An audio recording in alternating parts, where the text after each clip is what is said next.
अस्सलाम वालेकुम व्यूवर्स, मैं हूं मोमिना मुज़ना और मेरे चैनल में आप सबको खुशामदीद। व्यूवर्स, अपनी आज की इस वीडियो में मैं बच्चों के बहुत ही कॉमन मसले के बारे में बात करूंगी, जो है बच्चों में लूज़ मोशंस का मसला या डायरिया का मसला। व्यूवर्स, मैं आप लोगों को ये बताना चाहूँगी कि अमूमन ये मसला क्यों होता है छोटे बच्चों में, जो कि 1 साल से कम उम्र के बच्चे हैं और माँओं को कुछ समझ नहीं आ रहा होता कि क्या करना चाहिए। तो उसके बारे में मैं डिस्कस करूँगी कि ये मसला क्यों होता है, इसके वजूहात क्या हैं और इसके सॉल्यूशंस क्या-क्या हो सकते हैं। तो व्यूअर्स, सबसे पहले मेरी वीडियो शुरू होने से पहले अगर आपने अब तक मेरा चैनल सब्सक्राइब नहीं किया है, तो मैं रिक्वेस्ट करूँगी कि आप ज़रूर मेरे चैनल को सब्सक्राइब कर लें। और अगर आपको कोई क्वेश्चन पूछना है तो कमेंट सेक्शन में आके ज़रूर क्वेश्चन करें, मैं आपको उसका आंसर करूँगी। तो व्यूअर्स, चलते हैं अपनी वीडियो की तरफ और डिस्कस करते हैं कि लूज़ मोशन का मसला बच्चों में क्यों होता है। सबसे पहले तो जब एक वेदर हमारा सर्दी से गर्मी की तरफ मूव करता है, तो बहुत ज़्यादा जो ये केसेस होते हैं लूज़ मोशन के या फिर डायरिया के, ये सामने आने लगते हैं।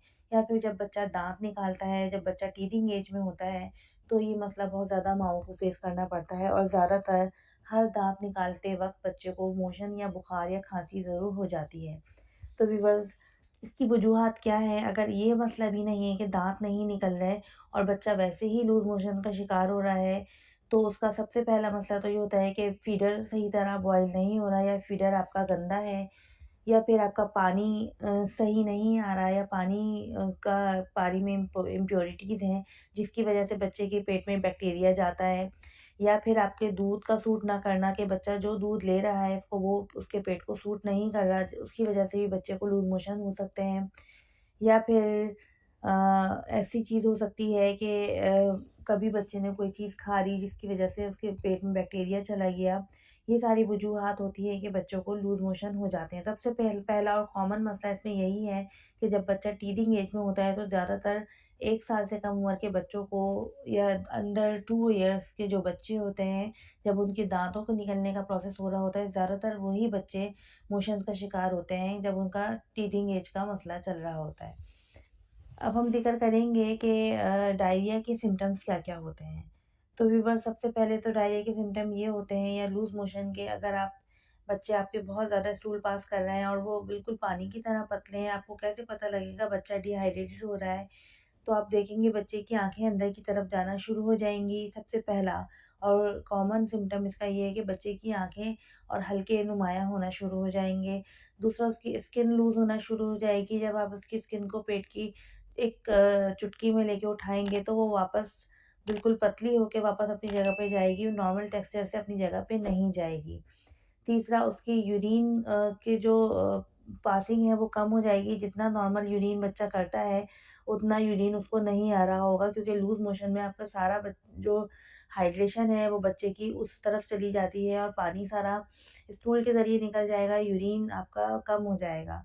चौथा, बच्चे की जो सर की हड्डी होती है वो डिप्रेस्ड हो जाती है।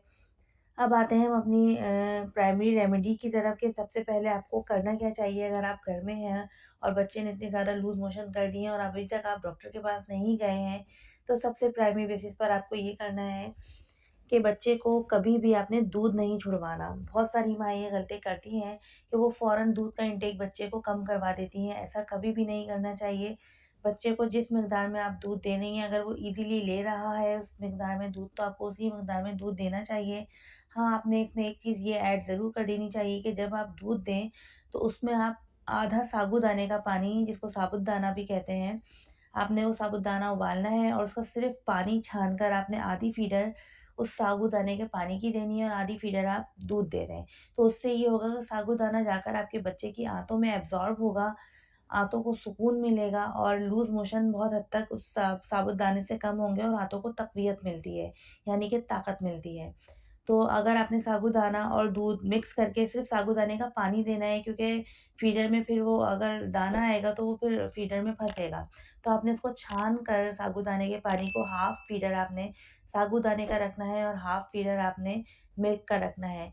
पहली बात तो ये हो गई कि आपने दूध नहीं छुड़वाना, और दूध देना है तो आपने साबूदाने के साथ मिलाकर इस फ़ॉर्म में देना है, ताकि उसकी मोशंस में सुकून मिले और उसको कम मोशंस कम हो और उसकी आँतों को ताकत मिले और कमज़ोरी ना पैदा हो। दूसरा, आपने जिस मिकदार में बच्चा जब भी मोशन करे, आपने उसी मिकदार में ओआरएस का पानी बच्चे को फ़ीडर में डालकर देना है।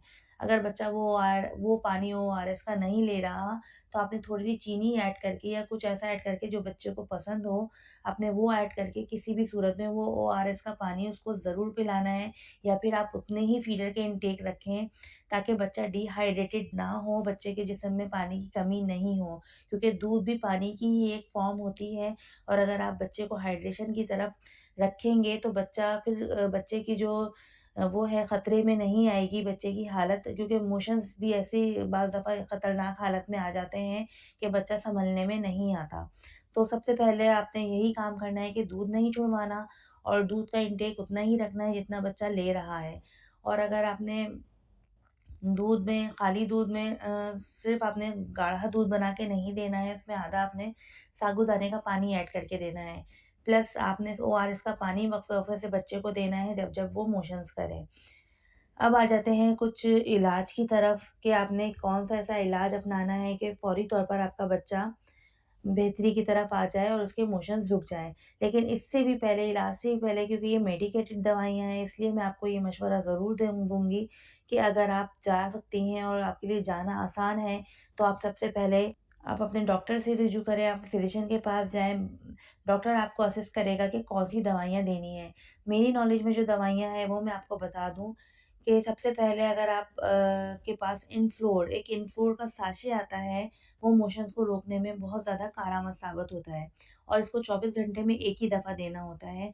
जैसे ही आपके बच्चे का मोशन स्टार्ट हो जाएँ और आपको कुछ समझ नहीं आ रहा हो, बच्चा घर में हो और आप भी घर में अकेले हो और अभी डॉक्टर के यहाँ नहीं जा सकते हो, तो अगर बच्चे ने 7 से 8 या 10 मोशन कर दिए हैं और आपको समझ नहीं आ रहा कि क्या करना चाहिए, तो आप इनफ्लोर का एक साशे लेकर बच्चे को 1 चम्मच या 2 चम्मच पानी में घोलकर वो पिला दें। उससे आपका एक स्टेबल हो जाएगा बच्चे के पेट का निज़ाम और बार-बार मोशंस नहीं होंगे। सेकंडली, एंटामाइज़ोल एक बच्चों का सिरप आता है जो दिन में 3 टाइम, अगर अंडर 1 ईयर बच्चा है तो आपने 2.5 एमएल यानी आधा चाय का चम्मच देना है, और अगर 1 साल से 1.5 साल और 2 साल का बच्चा है तो आपने 1 टीस्पून एंटामाइज़ोल का सिरप 1-1 चम्मच 3 टाइम अपने बच्चे को देना है। और इनफ्लोर का साशे एंटामाइज़ोल, और अगर आप एंटीबायोटिक देना चाहें, लेकिन फिर भी मैं आपको ज़िक्र बोलूँगी ये ज़रूर कि इससे भी पहले आप डॉक्टर से रिव्यू ज़रूर कर लें, और अगर आप चाहती हैं अपने फ़िज़िशियन से कंसल्ट करना, तो आप ज़रूर जाएँ ताकि डॉक्टर आपको सही तौर पर असिस्ट करे कि बच्चे को किस तरीके से आपने क्या ट्रीट देना है। क्योंकि मैंने अपने बच्चों को इस तरीके से बहुत सारे लोगों को ये बताया है और फ़ायदा हुआ है, और अगर घर में अभी आप अकेले हैं और इस सूरत में कि आप नहीं जा सकते और कोई ले जाने वाला डॉक्टर के पास नहीं है, तो उस सूरत में अब मैं आपको ये ट्रीटमेंट बता रही हूँ। एक प्रॉपर ट्रीटमेंट है, प्रॉपर 5 दिन का ट्रीटमेंट है। ये आप करेंगी तो इंशाल्लाह इससे भी मोशंस फ़ौरी तौर पर घर में ही सँभल जाएँगे। इस ट्रीटमेंट से, इन इन चीज़ों से आपके बच्चे की तबीयत सँभल जाएगी और मोशंस भी इंशाल्लाह रुक जाएँगे। तो मैंने आपको बताया सबसे पहले ओआरएस का पानी और साबूदाना। फिर मैंने आपको बताया इनफ्लोर का साशे आपने लेना है जो 24 घंटे में एक ही दफ़ा देना है। एंटामाइज़ोल आपने देना है। अंडर 1 ईयर बच्चे को 2.5 एमएल, और 1 से 1.5 साल और 2 साल के बच्चे को 1 टीस्पून यानी 5 एमएल आपने देना है दिन में 3 टाइम। एक सिरप आता है, एंटीबायोटिक होता है नोविडैट जिसका नाम होता है। ये एंटीबायोटिक होता है और ये भी 24 घंटे में एक ही दफ़ा आपने देना है, और ये आपने अंडर 1 ईयर बच्चे को 3 एमएल देना है नोविडेट, और 1 साल से लेकर 2 साल तक के बच्चे को आपने ये 1 टीस्पून यानी 5 एमएल देना है, और 24 घंटे में एक ही दफ़ा देना है। ये हो गया नोविडेट एंटीबायोटिक। और ज़िंकैट एक सिरप आता है जो कि आपकी आंतों की और पेट के निज़ाम की तक़वियत के लिए होता है। ये आपने एक ही टाइम देना है, और ये भी आपने अंडर 1 ईयर बच्चे को 3 एमएल देना है 1 टाइम दिन में, और 1 साल से लेकर 2 साल तक के बच्चे को आपने देना है 5 एमएल।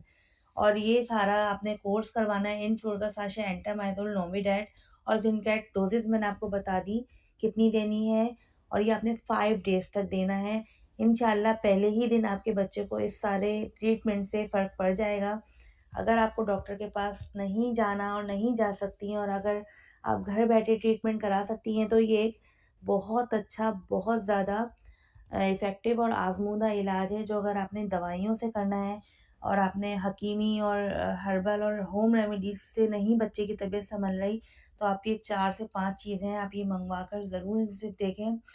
और आपको इंशाल्लाह ज़रूर फ़ायदा होगा। आप उसको ज़रूर ट्रीट करें। अगर बच्चे को इस तरह लूज़ मोशन हो गए हैं और 7 से 8 अभी हो गए हैं और 8 से 10 हुए हैं, आप इस ट्रीटमेंट से उसके मोशंस रुक जाएँगे और फ़ायदा भी ज़रूर होगा। लेकिन आप इसको 5 दिन ज़रूर इस्तेमाल करिएगा, 1 से 2 दिन या 2 से 3 दिन करके नहीं छोड़ दीजिएगा। इलाज मुकम्मल करिएगा, 5 दिन पूरे ये दवाइयाँ इस्तेमाल करिएगा, तो इंशाल्लाह आपके बच्चे को बहुत फ़र्क पड़ जाएगा और बच्चा बिल्कुल नॉर्मल हो जाएगा और आपको भी परेशानी नहीं होगी। लेकिन शर्त यही है कि आपने बच्चे का दूध नहीं छुड़वाना और दूध में साबूदाना मिला के उसको ग़िज़ा के तौर पर ज़रूर देना है, पतली खिचड़ी देनी है और कोई भारी ग़िज़ा और कोई भारी चीज़ या पराठा और रोटी और ऐसे सालन वग़ैरह बच्चे को नहीं खिलाने हैं, जिससे उसका मैदा और डिस्टर्ब हो जाए, भारी हो जाए और मोशंस फिर नहीं रुकेंगे। आपने ग़िज़ा हल्की रखनी है और साथ ये ट्रीटमेंट करना है, तो इंशाल्लाह आपके बच्चे को ज़रूर फ़ायदा होगा। तो ये थी मेरी आज तक की वीडियो व्यूअर्स। चलिए मिलते हैं अपनी नई वीडियो के साथ। आज तक के लिए इतना ही। अल्लाह हाफ़िज़।